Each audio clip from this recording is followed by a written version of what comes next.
Hi there, I'm Charlotte and this is Lead Differently in 5.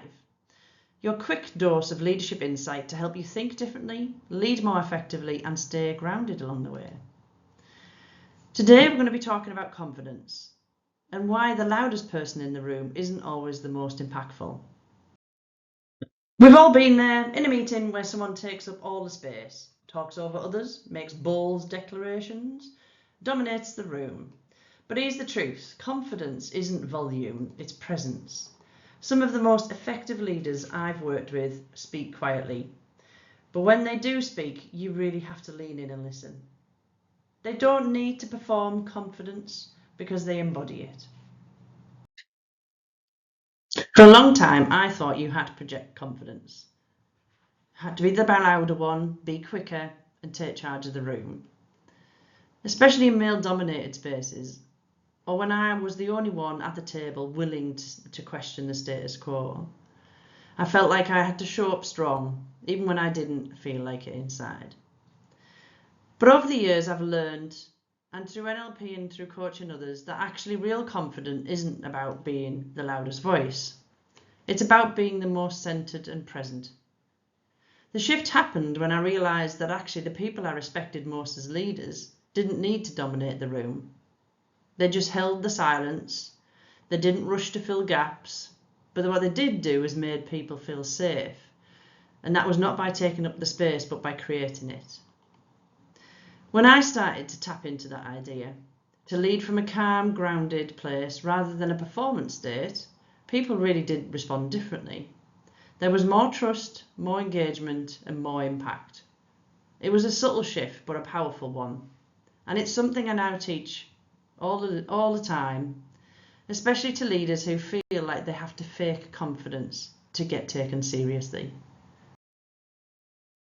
So here's a practical tip that you can use, and it's called anchoring. And I want you to try it with me right now. So the first step is to think of a time where you really did feel calm and confident and totally in control. Maybe it was when you led a great session, nailed a presentation, or supported someone through something tricky. And step 2, I would like you to close your eyes if you can and really go back into that moment. See what you saw, hear what you heard, and feel what you felt, as if you were really in that moment again. And step 3, as that confident feeling rises, I want you to gently press your thumb and forefinger together. Hold it for a few seconds and then let it go.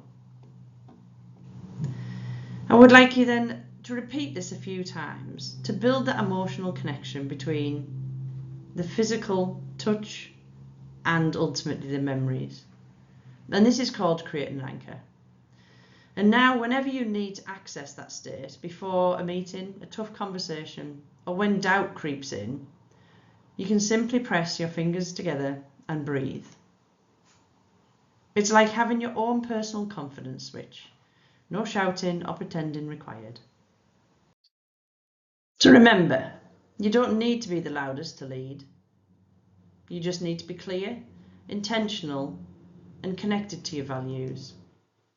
That kind of confidence is magnetic, and it gives permission for others to show up fully too. So this week, I'd like you to reflect on what energy do you bring into the room, and is it serving you? When you walk into a meeting, are you rushing? Are you preoccupied? Are you trying to prove something? Or are you grounded in a way that you are ready to listen and ready to lead? This week, try the anchoring technique before something important. It might just shift your whole presence.